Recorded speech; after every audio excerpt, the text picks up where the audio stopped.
que malgré tout, les plus grosses barrières qu'on se met, c'est nous-mêmes.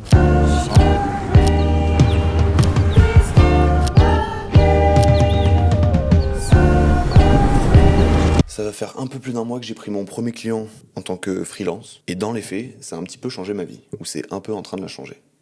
Pourquoi ? Parce que ça m'a apporté plein d'opportunités pour travailler avec d'autres gens. Ce qui est assez fou en sachant que de base, j'aurais jamais pensé faire ça. Moi, je voulais juste faire mes petites vidéos dans mon coin. Mais ça m'a juste rappelé que il y a un an, j'étais nulle part. J'étais juste un mec qui venait de lâcher l'école. J'ai acheté ma première caméra.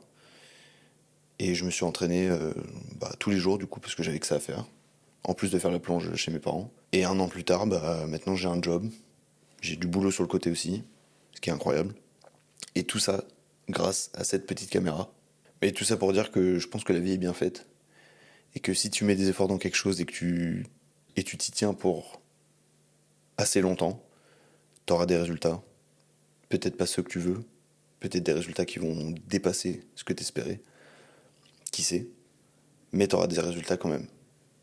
Et je pense que c'est important de prendre conscience que t'as quand même eu des résultats grâce à quelque chose que t'as appris toi-même ou que t'as étudié pendant des années, peu importe. C'est quand même du progrès. C'est important, je pense, de regarder un peu en arrière et de se dire, surtout à notre âge, quand t'as 20 ans, ta vie, elle fait que changer en continu parce que tu découvres juste la vie, en fait. Donc t'es encore un bébé. Parce qu'on trouve toujours des excuses pour tout. Du moins, moi, c'est ce que je fais souvent. On trouve beaucoup d'excuses pour pas faire les choses alors qu'on sait qu'on devrait essayer de les faire, même si c'est de l'inconfort.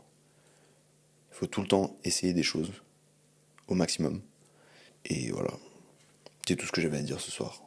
C'est juste des petites pensées comme ça, pour mon moi dans 20 ans, quand j'aurai 40 ans, et que je serai peut-être SDF. Qui sait ?